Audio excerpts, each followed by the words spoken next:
Ihr seid auch wieder da, perfekt. Wir haben hier einen schönen E36 in der Aufbereiter-Lieblingsfarbe Unischwarz.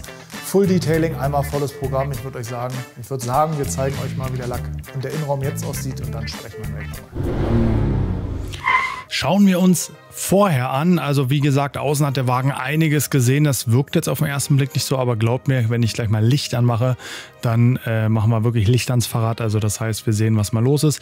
Innenraum starten wir jetzt einmal mit den Vorherbildern. Das ist wie gesagt ein grundlegend gepflegtes Auto. Wir werden trotzdem alles einmal durchschamponieren, damit es einfach wieder schön frisch ist. Nach den Jahren hat das Auto das mal verdient, aber hier wirklich gut gepflegtes Fahrzeug. Da hat man nicht viel zu meckern.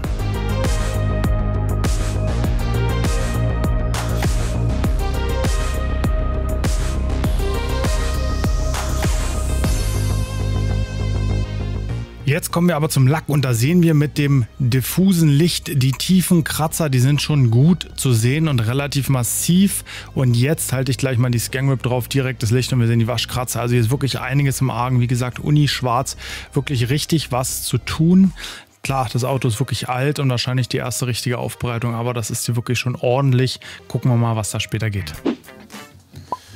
Ihr habt gesehen, was los ist. Es ist eine ganze Menge zu tun, keine Vollkatastrophe, aber das Ganze zeigt sich auch erst wieder so richtig nach der Wäsche. Damit starten wir jetzt auch, machen eine komplette Fahrzeugwäsche, alles einmal schön wieder sauber. Plan ist so gut wie es geht unter Beachtung der Lackschichtdicke. Das heißt, wir messen den Lack auch einmal durch, gucken uns an, wo ist noch Originallack, wo ist nachlackiert, wie weit können wir gehen und wollen dann mal schauen, wie wir mit 2, vielleicht 3 Poliergängen hier ein optimales Ergebnis erzielen. Ob man am Ende eine Keramik, eine Polymer oder ein Wachs bekommt, müssen wir auch abwarten, je nachdem, was vom Lackzustand drin ist, wie der Lack sich verhält. Klebt der Lack, da gibt es ja jetzt verschiedenste Sachen, die bei so einem alten Auto passieren können. Das heißt, das bleibt auf jeden Fall spannend. Da kann ich noch nicht so viel prognostizieren, da müsst ihr einfach auf jeden Fall mal dranbleiben. Und im Innenraum haben wir auch ein bisschen was zu tun. Die Sitze müssen wir auf jeden Fall schamponieren. Da haben wir ein bisschen Fleckensituation. Die ganzen Fußräume werden wir auch einmal überschamponieren, sodass er einfach innen wieder vernünftig ist. Wobei das jetzt keine große Katastrophe ist. Der ist grundlegend sauber und gepflegt, bis auf so Altersflecken, die einfach niemand mal angegangen ist. Also ich glaube, da werden wir kein extremes Vorher-Nachher haben, aber hoffentlich ein schönes Ergebnis. Und ich würde sagen, da ist so viel zu tun. Ich nehme euch jetzt einfach mal mit. Wir fangen bei A an, hören irgendwann bei Z auf und sehen uns aber zwischendurch bei den ganzen anderen Buchstaben auch noch wieder. Erster Schritt bei jeder Aufbereitung, vor jedem Arbeitsschritt ist eine kurze Diagnose. Was haben wir, was wollen wir am Ende haben? Und dann machen wir uns schon mal einen groben Plan. Wenn ich so einmal rumgehe, sehe ich außen jetzt erstmal nichts Kritisches. Wir haben außer auf der Scheibe wenig Insekten, keine großen Flecken, keine eingebrannten Blätter, Wasserflecken, also alles so Sachen, die man vorher angehen möchte. Es hilft auch immer, einen Blick in die Einstiege zu werfen.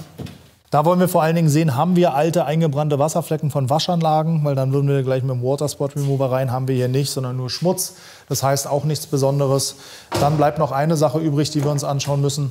Kommt mal eine Etage tiefer. Das sind die Felgen.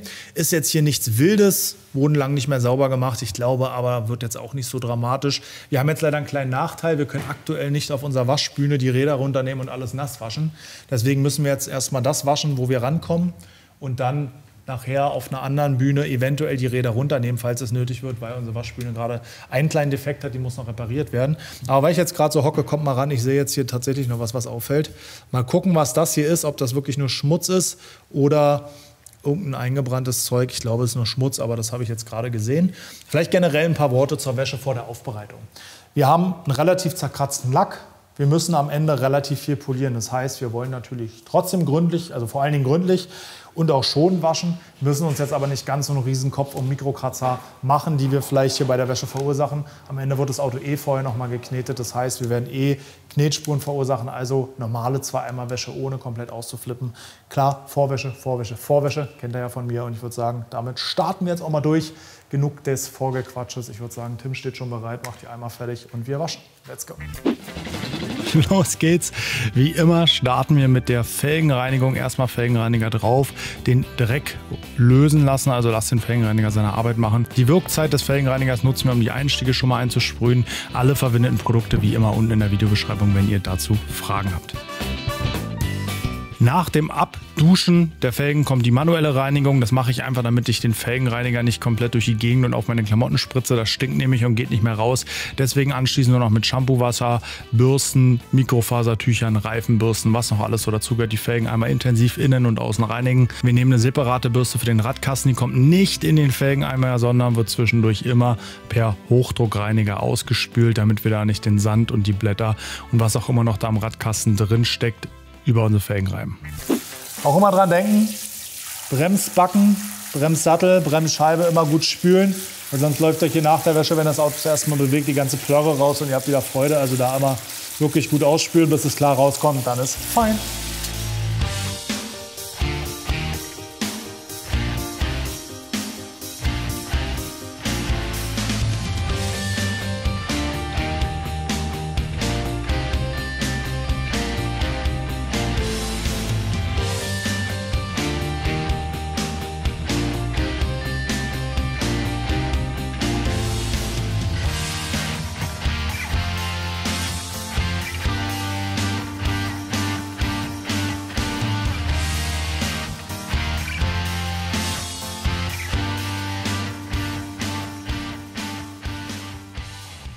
In der Schaumkanone haben wir Labo Cosmetica Purifica verwendet. Das ist ein saures Autoreinigungsshampoo, was dafür gedacht ist, Keramikversiegelung frei zu waschen. Damit wir neben dem alkalischen Schmutzlösevermögen vom Vorreiniger auch mit dem sauren Schmutzlösevermögen Mineralien und kalkhaltige Flecken oder mineralhaltige Flecken entfernen können. Darauf wird jetzt gewaschen, dann wird abgespült und dann ist die Hauptwäsche fertig. Dann kommt noch das Lackkneten, Trocknen und dann geht es endlich ans Polieren. So, wir waschen jetzt direkt auf dem Reiniger drauf. Das sorgt einfach dafür, dass es nochmal effektiver ist. Die mechanische Wirkung verstärkt die Entfernung dieser mineralischen Flecken. Das machen wir bei der Keramikwäsche auch so. Wer das Video noch nicht gesehen hat, kann sich einfach mal das entsprechende Video auf YouTube angucken. 3 pH Wash und ja, wir machen mal weiter.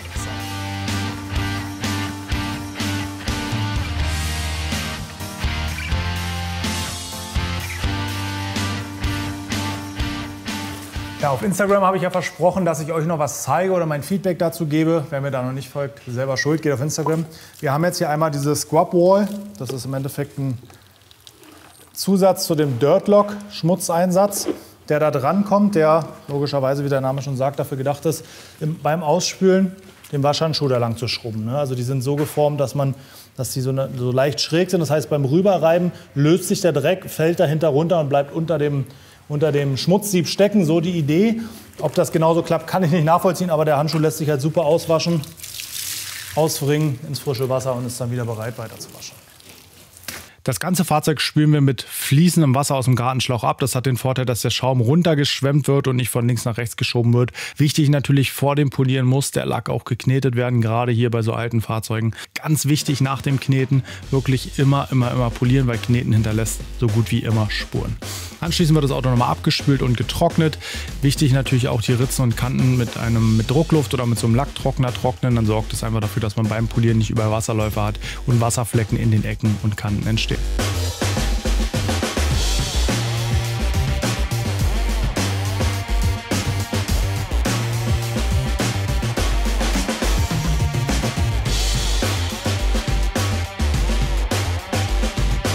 Tomatensaft, Bier, Wein, Kaffee oder Lackschichtdickenmessgeräte. Auto ist gewaschen, Auto ist geknetet. Und wir wollen jetzt mal gucken, was noch original ist, wie viel drauf ist. Dafür verwenden wir ein handelsübliches Lackschichtdickenmessgerät für die meisten Fälle. Für Kunststoffstoßstangen und für Grenzfälle verwenden wir das hier, aber dazu kommen wir später. Ich würde sagen, wir fangen gleich mal auf der Haube an. Wir gucken einfach mal, verschaffen uns mal einen Überblick, was wir so an Lackschichtdicke drauf haben und versuchen Rückschlüsse zu ziehen, ob wir eine Originalschicht haben oder hier schon mal nachlackiert wurde. Das lässt sich jetzt mit einzelnen Werten nie sagen, ne? Selbst wenn jetzt hier mit 200 μ schon eher hohe Werte sind, wo ich erst eher dazu tendiere, dass hier nachlackiert wurde. Aber es kann natürlich auch mal irgendeine Serie sein, wo ein Hersteller aus irgendeinem Grund mal was probiert hat und mal einen dickeren Lack hat. Das heißt, das Gesamtbild ergibt sich am Ende erst, wenn man mehrere Bauteile gemessen hat. Wie gesagt, vom ersten Eindruck würde ich jetzt davon ausgehen, dass hier mal was passiert ist, vielleicht mal eine neue Haube oder nachlackiert. Aber ich sehe jetzt auch schon, wenn man hier so um das Emblem guckt, sieht man eine extrem, ist nicht mal mehr eine Orangenhaut, das ist schon, weiß ich nicht, schon eine Krisselstruktur. Da kann man von ausgehen, dass da auf jeden Fall mal nachlackiert wurde. Ja, hier zieht sich es genauso weiter. Tendenziell würde ich jetzt sagen, Die Front ist nachlackiert. Gucken wir mal, wie es an den Türen weiter ist. 192, na. Zieht sich auch so weiter. Aber hier oben haben wir auch schon Rostansatz. Wir können jetzt natürlich auch gleich ein Protokoll erstellen. Das mache ich meistens nur, wenn wirklich Auffälligkeiten sind. Sonst messe ich einmal durch. 134, also wir gehen runter, 120. Wichtig ist immer an den Kanten vor allen Dingen immer Messpunkte zu haben, weil natürlich gerade an den Kanten, wenn hier so Schäden sind, kann es immer sein, dass man mal Smart Repair macht oder auch sogar spachtelt. Deswegen sind die Kanten immer besonders wichtig und aufschlussreich. In der Mitte der Fläche wird er selten nachlackiert. Auch hier sehen wir in dem Bereich wieder eine extreme Struktur. Also vermutlich wird hier fast das ganze Auto nachlackiert sein. Kann natürlich immer sein, wenn man so ein einzelnes Bauteil, falls man sowas nachlackiert, wenn es ausgebaut ist und an einem Ständer hängt und nicht stehend hingestellt wird, das natürlich durch die Schwerkraft der Lack von oben ein bisschen runter wandert. Aber generell von der Schichtdicke hier könnte das irgendwas zwischen 120 und 90 μ könnte ein Originallack sein. Wenn ich mir aber die Struktur hier angucke, bin ich auch schon wieder unsicher. Wobei man muss jetzt sagen, das Auto ist halt auch echt alt. Keine Ahnung, wer das mal wie lackiert hat. Ja, auf jeden Fall wird es hier deutlich dünner, unter 100 μ sogar. Sodass das hier natürlich ein Bauteil ist, wo wir jetzt später ein bisschen aufpassen müssen und uns die Lackschichtdicke genau angucken. Und gerade so extrem tiefe Kratzer im Zweifel lieber drin lassen. Weil durchpolieren ist natürlich blöd und auch den Lack so weit runterreiten, dass einfach wenig Klarlack drauf ist, ist auch blöd. 87 μ, jetzt wird es hier langsam wirklich intensiv. Lieber Tim, könntest du mir mal einen Lackstift, also einen Markierstift bringen? Weil dann markiere ich mir jetzt mal die Bauteile, die ich mir auf jeden Fall gleich nochmal genauer angucke mit meinem anderen Gerät. Selbst wenn hier nachlackiert wurde, ist es natürlich relativ normal, dass im unteren Bereich, gerade bei Waschanlagenautos, weniger Lack ist. Dort haben die, vielen Dank, haben die Bürsten den größten Anpressdruck und reiben tatsächlich auch Lack runter mit der Zeit. Also das ist schon relativ normal. Aber generell, einzelne Bauteile fallen heraus mit bis zu um die 200 μ. Gespachtelt ist hier, würde ich sagen, nichts, zumindest nichts, was ich bis jetzt gefunden habe. Also Spachtel ist immer schwer zu sagen, wie gut gespachtelt wurde. Relativ sicher wird es halt also ab 500 μ kann man schon sagen, da ist auf jeden Fall ein Spachtel drauf. Es kann auch immer bei so 200, 300 μ einer sein, oder 200 eher nicht, aber 300 μ.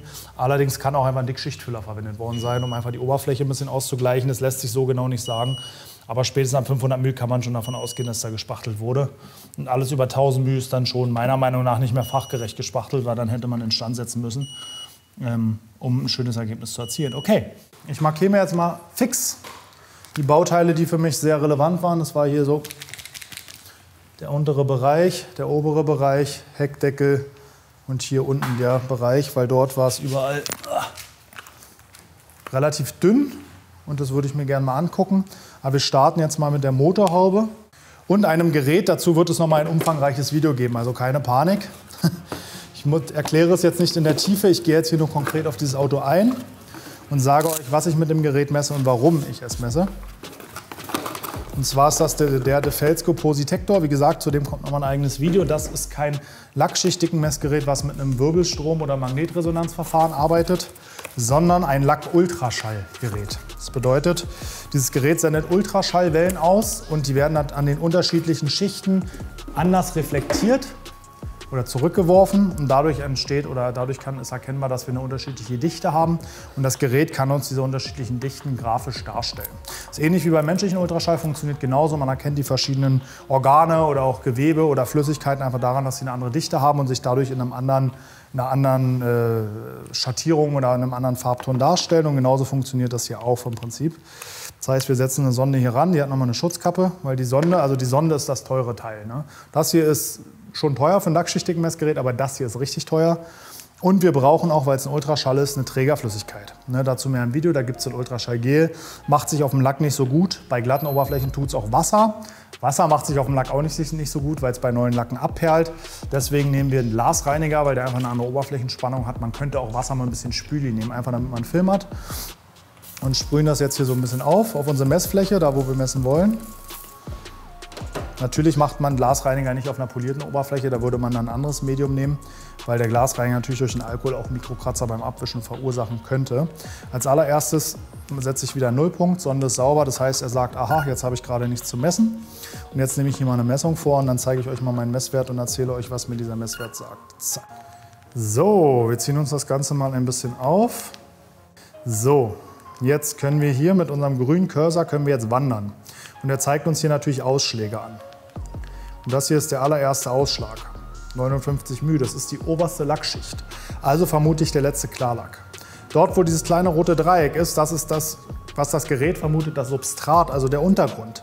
Und wenn wir uns jetzt diese Kurvenbewegung ansehen, können wir daraus schließen oder vermuten, dass zumindest mal irgendwie irgendeine Form von Lack aufgetragen wurde. Weil wir haben hier den nächsten Ausschlag, das müsste normalerweise der Decklack sein bei einem neuen Lack. Und dann könnte vielleicht noch ein Füllerausschlag kommen. Oder beziehungsweise, dass es ein neu lackiertes Teil ist, aber nicht nachlackiert, so rum würde ich es jetzt sagen. Ne? Und dann kommt hier unser Substrat. Oben dieser Wert, der hier mitwandert, ist halt die Schichtdicke. Das heißt, wir haben hier angefangen 62 und dann wird addiert, also das ist eine Gesamtschichtdicke. Beim Decklack sind wir bei 114, dann eventuell der Füller, 145 Gesamtschichtdicke und dann kommt das Substrat. Genau, das heißt, wir haben bis zum Substrat etwa eine Schichtdicke, da wo der Ausschlag anfängt, von 179 bzw. 180 μ. Das ist der Wert, den er hier anzeigt. Mikrons ist eine andere Einheit, die aber gleich mit Mikrometer zu setzen ist, beziehungsweise die englische Schreibweise, glaube ich, davon. Das heißt, wir wissen, und das ist jetzt die wichtigste Information hier bei der ganzen Geschichte, dass wir ungefähr, also relativ genau, aber trotzdem ungefähr 56 μ Klarlack haben. Natürlich eine wichtige Information, die wir gerade beim Polierprozess relativ regelmäßig beobachten wollen. Ich gucke mir jetzt vor allen Dingen, weil ich gerade hier vorne nochmal die Kunststoffstoßstangen an, die kann ich natürlich mit einem normalen Gerät nicht messen, weil ich da irgendwie eine Form von Metall brauche und kann dann da auch mal gucken, ob die nachlackiert sind. Das geht auf jeder Oberfläche. Holz, Kunststoff, GFK, Carbon, 99 μ Gesamtschichtdicke. Und das könnte tatsächlich eine Originale sein. Klarlackdicke ist irgendwas zwischen 40 und 43 μ. Messen wir nochmal die andere Seite. Jetzt wisst ihr auch, warum ich nicht das ganze Auto damit messe, weil das einfach ein unheimlicher Zeitaufwand ist, das alles einzusprühen, zu messen. Und das an jedem Bauteil mit, keine Ahnung, 10 Punkten. Da bin ich hier auf jeden Fall eine Stunde oder länger beschäftigt. Deswegen messe ich natürlich alle nicht metallischen Oberflächen. 92 μ, also ich würde sagen, die Stoßstange ist original. Meine Vermutung. Ne? Auch hier, dieses Gerät ist natürlich kein Zaubergerät. Das heißt, wir müssen das interpretieren und das in Verhältnis setzen. Die reinen Werte verraten uns erstmal gar nichts. Wir müssen den Graph lesen lernen und auch einfach unsere eigenen Rückschlüsse ziehen. Was mich jetzt, wie gesagt, nochmal interessiert, ist der Bereich hier, der so wirklich dünn war, weil da will ich mir natürlich angucken, wie viel Klarlack haben wir denn noch? Weil das ist am Ende die relevante Schicht, die ich wissen möchte. Und dann gucke ich mal rein und wir haben knapp 20 μ weniger als vorne. Ist natürlich, wie gesagt, die Hälfte, ist natürlich um die Hälfte reduziert, so rum. Das heißt, das müssen wir nachher berücksichtigen beim Polieren und auch zwischendurch, wenn wir uns unsicher sind, ob wir jetzt noch weitergehen oder nicht, nachmessen, wie viel wir jetzt abgetragen haben, um wirklich ein möglichst schonendes Ergebnis zu erzielen. Auch hier 43, 46 μ. 43 μ eher vom Graph her. Das heißt, auch hier deutlich weniger Klarlack. Ne? Und den Rest machen wir nachher, wenn wir unseren ersten Poliergang durch haben und wissen, wo wir stehen nach einem Poliergang, ob da mehr geht. So, jetzt haben wir 49 μ Klarlack. So, was sagt mir das Ganze jetzt? Ich habe eine grobe Idee, ob das Auto nachlackiert ist, ob ich mit Überraschungen leben muss. Ich weiß, an welchen Bauteilen ich ein bisschen aufpassen muss, wie weit ich gehen kann. Und jetzt klingelt natürlich mein Telefon, jetzt kriege ich wieder auf den Kopf. Und ich kann später nochmal nachgucken, ob mein Vorgehen passt, ob ich noch Luft habe, weiterzugehen oder nicht. Und mit dieser Information würde ich sagen, wir bereiten jetzt mal alles vor und machen mal einen Testspot auf dem Kofferraumdeckel und der Haube, weil das sind erstmal die am stärksten zerkratzten Teile und die auch vielleicht einen unterschiedlichen Lack haben, weil hier deutlich weniger als vorne und dann schauen wir mal, wo wir da rauskommen. Bei dem Lackzustand habe ich mir jetzt gleich entschieden, relativ grob dran zu gehen und zwar Labo Cosmetica Audace und grünes Safe Shield Pad. Ist noch nicht das Ende meiner Möglichkeiten, aber wie gesagt, ihr habt den Lack gesehen. Wir haben auch noch verhältnismäßig gut Klarlack drauf. Also wir sind jetzt nicht bei 20 μ noch oder so, sondern wir können hier noch ein bisschen was machen. Deswegen werde ich jetzt damit mal meinen Testspot fahren. Und dann gucken wir doch mal. Ich nehme einfach mal die Mitte der Haube. Und wer weiß, wie kompliziert Unischwarz sein kann, ihr könnt euch vorstellen, jede Ecke und Kante müsst ihr gut hinterherfahren. Erstmal natürlich ordentlich cutten, das vernünftig ausfahren, damit ihr nicht am Ende Probleme mit Haze und Grauschleier habt. Und den Haze dann auch noch ordentlich im Finish rausfahren.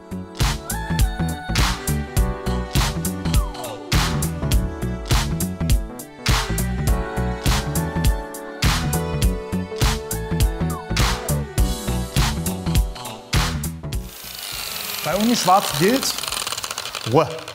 Nehmt euch auch Zeit beim Cut die Politur durchzufahren. Das ist nicht immer nötig, aber gerade beim Cut sehr wichtig, weil sonst macht ihr euch einen Haze rein, mit dem ihr am Ende wieder zu kämpfen habt. Also da wirklich Politur so weit durchfahren, wie es sinnvoll geht. Das heißt, wir pusten jetzt nochmal aus, gehen dann nochmal drauf und gucken mal, ob wir die Politur noch ein bisschen glasiger bekommen. I can't let them take my soul. Nah, nah, nah, nah, no. Oh, I can't let them take my soul. Nah, nah, nah, nah, no. See, we was cool right before it hit your fist. But it hit your fist. Das finde ich fein so. Zumindest erstmal. Tüchlein genommen. Und dann gucken wir mal erstmal bis ohne Hilfsmittel runter. Ja, ohne Probleme. Das ist ohne Probleme. Und wir sehen auch jetzt schon ohne Lampe, dass da eine ganze Menge geht, zu meiner Freude. Man sieht einen schönen Haze, aber wenn wir mal rüberrutschen, zack, da ist schon ein bisschen was passiert. Also cut-technisch bin ich aktuell sogar zufrieden, muss ich sagen. Wir haben noch ein paar einzelne tiefe Kratzer drin, hier so in dem Bereich, da war ich aber auch nicht komplett an der Kante. Und hier oben ist zum Beispiel noch einer, ich weiß nicht, ob man den jetzt da auf der Kamera sieht. Müssen wir mal gucken, würde ich sagen. Ich halte mal genau auf den Kratzer ein lackschichtigen Messer drauf und guck mal, was wir da noch an Luft haben. 70 μ, da geht noch was. Also da können wir auf jeden Fall 2 Runden Cut fahren, denke ich, gerade auf den liegenden Flächen, dass wir die einmal top hinkriegen. Gefällt mir schon mal ganz gut. Ich mache hier nochmal auf den Kratzer eine zweite Runde Cut und gucke, ob die reicht. Dann würde ich sagen, gehen wir mal zum Kofferraumdeckel.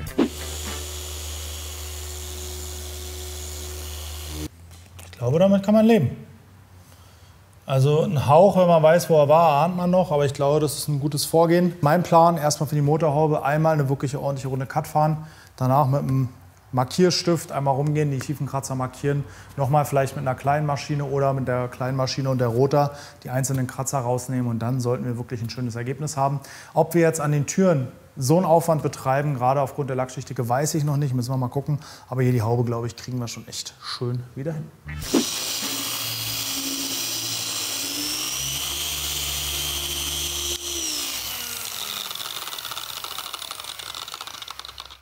Das passiert bei sehr altem Lack. Wir brauchen definitiv mehr Politur. Jetzt wird die Schwierigkeit darin liegen, die maximale Menge auszuloten, die noch funktioniert, ohne zu spritzen. Stopp mal. Was passiert bei altem Lack?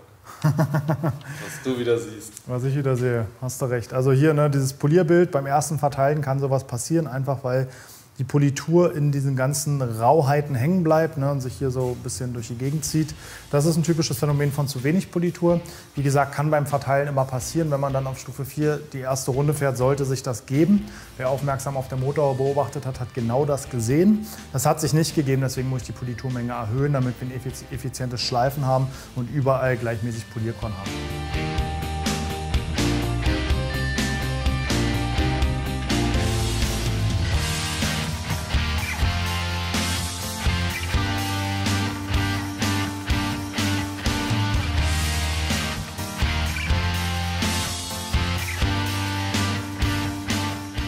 Weiter durchfahren wird mit dem Pad jetzt auf jeden Fall nichts. Das ruppelt so stark auf der Oberfläche, dass ich die Politur jetzt mal abwischen werde. Und dann mal hoffe, im Zweifel muss man ja noch mal einen Zwischenschritt fahren, tatsächlich im Finish. Oh, die klebt hier auch mehr. Also ja, hier könnte tatsächlich noch Originallack sein. Von der Struktur her eher nicht. Das ist extrem viel Orangenhaut. Da ist auch echt warm geworden. Also komplett anderes Verhalten. 1,5 Meter weiter hin und wir haben komplett anderes Verhalten. Wir müssen ganz anders polieren. Wir hatten vorne fast keine Wärmeentwicklung. Hier ist sie echt 40, 50 Grad warm geworden. Und wer mir nicht glaubt, da ich das führen kann, guckt euch die Game schon nochmal an. Ich habe das drauf. Unabhängig davon, einfach ein ganz anderer Lack. Ne? Deswegen, da muss man sich immer darauf einstellen, Cut-Bereiche immer schön klein halten. Ne? Wir brauchen halt einfach die Polierleistung. Und ihr habt ja gesehen, wie sich die Politur in den Vertiefungen hier fängt quasi. Da haut es nicht hin, einen ganzen Heckdeckel zu machen. Das können wir im Finish vielleicht machen. Aber hier haben wir kleine Bereiche. Das heißt 125er, 125er und einmal die Kanten schön sauber mit einer 80er oder einer noch kleineren abfahren. Und deswegen, Leute, deswegen kostet das, was wir tun, Geld, wenn wir es in dem Umfang tun. Aber ich glaube, also ich wische hier drüben noch mal ein bisschen den Staub weg. Ich glaube, ich brauche hier keine Lampe draufhalten, um zu sehen, dass hier ein massiver Unterschied besteht. Wie gesagt, die Kante hier vorne ist klar. Da müssen wir mit einer kleinen Maschine ran, da kommen wir mit der großen nicht hin. Aber wenn man jetzt schon mal drauf guckt, wir haben natürlich massive Polierhaze, ganz klar, also Grauschleife und Polieren. Aber wir wandern jetzt hier mal rüber. Zack. Also mit dem Cut bin ich aktuell relativ zuversichtlich. Wir haben hier noch einen tiefen Kratzer drin, den kann man nachher mal angucken, ob man da noch was macht. Der hier, gucken wir auf der Kamera, müsst ihr mal sehen, ob man den sieht. Vielleicht holst du dir mal so ein Deckenlicht, wenn es irgendwie geht von der Perspektive, Bro. Ansonsten versuche ich mal. Ja, genau. Den habe ich durch die Politur gesehen, deswegen bin ich da relativ, ja, denke ich nicht, dass wir den rauskriegen, aber hier kann man vielleicht noch was machen. Mal schauen. Ja, Testspot durch. Ich würde sagen, ansonsten ergibt sich natürlich jedes weitere Bauteil ein Testspot, aber um das grobe Vorgehen abzustecken, glaube ich, haben wir eine gute Kombi. Politur lässt sich vernünftig fahren. Wir brauchen zwar kleine Bereiche, aber sonst geht's gut. Lackschichtdicke Haut auch hin, das passt soweit. Ja, ich würde sagen, wir haben unser Vorgehen, wir sind durch. Für heute bin ich auch durch und wir machen morgen weiter. Aber für euch keine Sorge, ihr müsst nicht bis morgen warten, einfach einen Augenblick weiter und dann geht's weiter.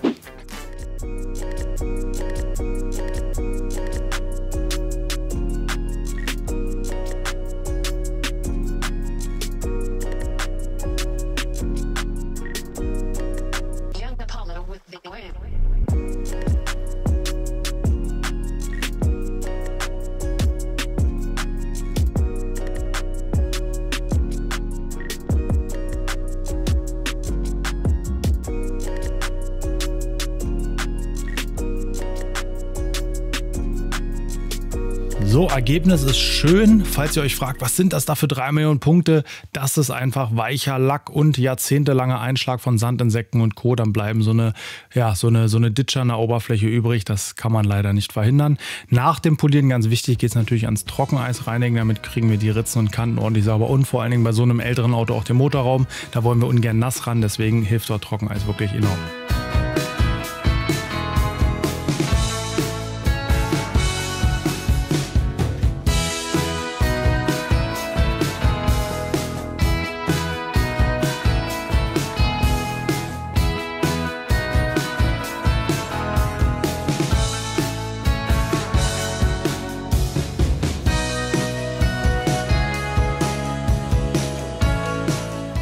Und auch hier auf dem unlackierten Kunststoff seht ihr richtig, wie die alte, olle Kunststoffschicht vom Trockeneis abgetragen wird und darunter wirklich eine schön satt schwarze, frische Kunststoffschicht zum Vorschein kommt. Das macht sich wirklich ganz hervorragend.